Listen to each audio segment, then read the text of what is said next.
All right. Well, good afternoon, angels. Thanks for joining us for our 10th angel update. So far, the response to these videos has been good, and we're going to keep them coming on a weekly basis. Unfortunately, today I don't have any special guests with me. It's just me, and I'm going to talk to you guys about maintaining professionalism for a few minutes.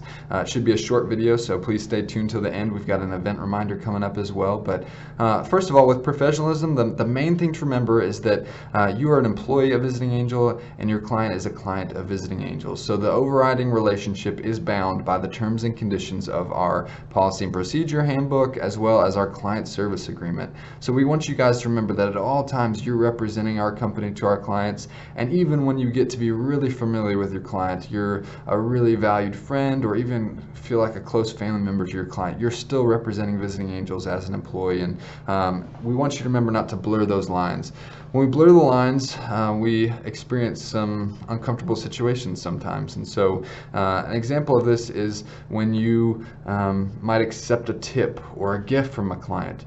We've had clients in the past or their family members accuse our angels of stealing or exploitation because they did not report a gift to the office. So in those situations, make sure you always report those things to the office. That helps maintain professionalism.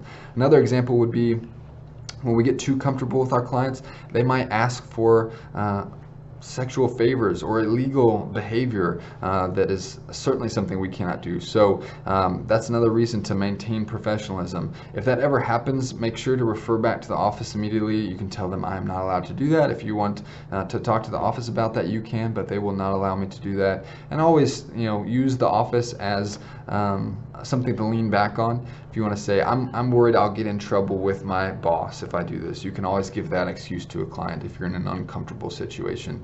Other things, we've seen crazy requests. We've seen clients that have asked their caregiver if they can move in with them, things like that. We want you guys to be protected, and so always feel free to call us and get approval, and make sure that your clients know that you're going to have to get anything like that approved by the office before you do it. Those are really good things. Another thing that's a little bit more common is receiving or making offers of employment. Sometimes you want to get really comfortable with your client. They might say, I just really only want you. Why don't you just come and work for me? But that is something that you're bound to in your employment agreement, and they're bound to in their client service agreement, to not make or accept offers of private employment. So make sure if anyone does that you report that to us. That way we can make sure that you don't get in trouble and make sure that your client stays in good terms with Visiting Angels.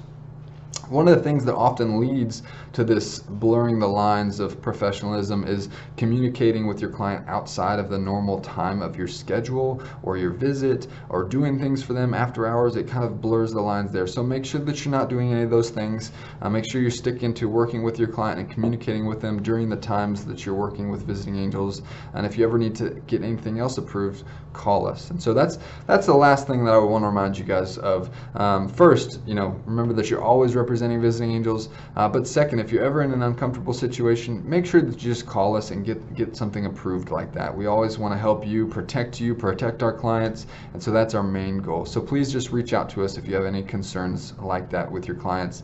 Lastly, event reminder for folks in Waco, we've got our Walk to End Alzheimer's tomorrow at Brazos Park East. The opening ceremonies start at 8 a.m. So if you're around, we'd love to see you out there. Some of you guys have already registered and gotten shirts with us, and we're excited to see you there tomorrow, but if not, still stop by. We'd love to see you. So thanks for joining the video today. Hope you guys have a great day and a great weekend.